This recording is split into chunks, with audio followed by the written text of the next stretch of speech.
Bienvenidos a un nuevo video. En esta ocasión hablaremos sobre el libro La Patria del Criollo. Este nos relata hechos de la época colonial, de cómo se vivía y cómo las familias mostraban un gran desprecio hacia esas personas. Empieza diciéndonos que Guatemala sufre una terrible sacudida el 18 de febrero de 1651. Entre ellos, un niño que 40 años después sería reconocido como Francisco Antonio Fuentes y Guzmán, quien nos relata las crónicas de estos hechos. Él era descendiente de los conquistadores. En la época colonial, corría un proverbio que decía huachupín con criollo, gavilán con pollo. Esto se refería a una enemistad que había entre los españoles peninsulares y los criollos. Los españoles peninsulares eran aquellos provenientes de España, residentes en España, que luego llegaban a las Indias, y los criollos eran aquellas personas descendientes de los conquistadores. Se dan dos instituciones importantes que son la encomienda y el repartimiento. Esto solo era una manera hipócrita de apropiarse y esclavizar a los indios, como así se les describe en el libro. Esto se complementó con el célebre requerimiento de Palacios y Rubios. La defensa de los indígenas ante la esclavitud vino por parte de la Iglesia Católica, especialmente por los dominicos, argumentando que ellos eran humanos y estaban sufriendo. Pero lo que más les ayudó fue su argumento económico.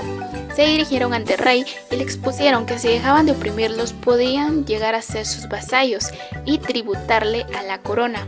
A la monarquía le agradó esa idea y restringió la encomienda. No la abolió, pero estos ya no podían ser obligados, entre comillas, no podían ser más esclavizados, no recibir más maltratos y se volvieron vasallos del rey para poder tributar. Estos tributos se los daban a los conquistadores, sea con trabajo o en especies. A esto se le conoció como la encomienda. Al principio no iba a ser hereditaria. ¿Qué quiere decir esto?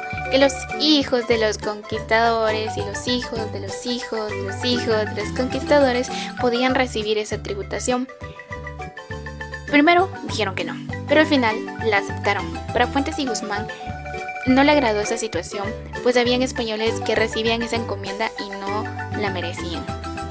En 1575 hubo disputas entre los encomenderos y las órdenes religiosas, quienes exigían que se les pagara una cuota a los frailes por sus servicios de enseñanza de la doctrina de la fe católica a los indios. Estos fueron llamados doctrineros. En la recordación florida nos cuenta Fuentes y Guzmán que existían criollos pobres porque tenían una mala administración. Fuentes y Guzmán admiraba mucho la tierra y decía que los indios no la merecían. Se empezó a hablar sobre una política agraria colonial que permitía el latifundismo. Esto quiere decir que el rey daba tierras porque él tenía el señorío sobre todas las tierras. Los criollos que se les daban las tierras podían usurpar otras tierras, y esto era aceptable en tanto siguieran pagándole a la corona. Después de las leyes nuevas, los indios también recibieron tierras, pero estas solo eran para obtener leña y pastar a sus animales o plantar. Estos fueron llamados ejidos. En 1810 se propuso una reforma agraria que constaba en repartir esas grandes proporciones de tierra entre los indios y los mestizos. Esto quiere decir que ya no solo era para un trabajo, sino que ellos podrían ser propietarios de esas tierras. Se generaron tres grandes prejuicios hacia los indígenas. Uno, que eran haraganes; dos, que eran borrachos y no medían sus actos; y tercero, que estos eran pobres, no solo pobres, y conformistas. Ellos tenían su propia religión, pero fue abolida porque les impusieron la fe católica. Entonces hubo una mezcla entre su religión y la fe católica. A esto se le llamó sincretismo.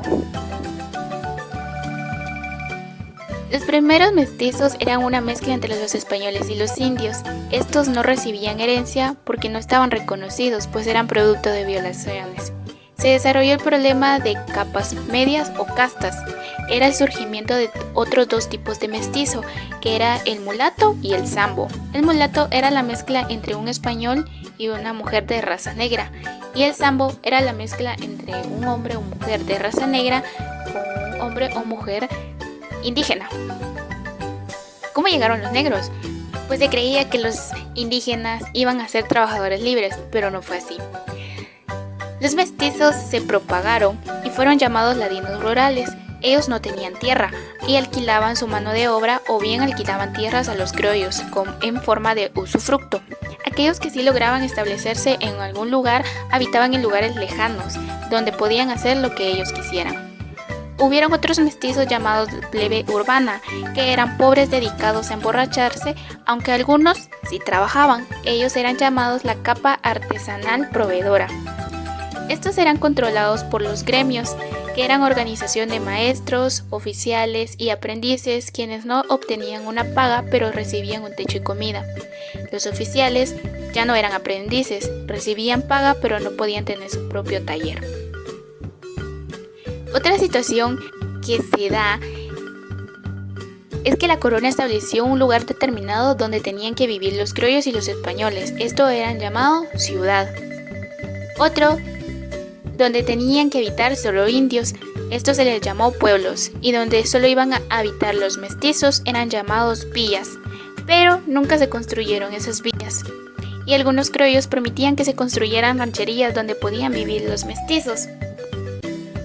Bien existía la capa media alta urbana, que logró obtener mucho dinero e influencia. Estos fueron los que promulgaron la independencia de 1821. Ellos eran personas profesionales, ya sean médicos, maestros, oficiales, o sea, militares.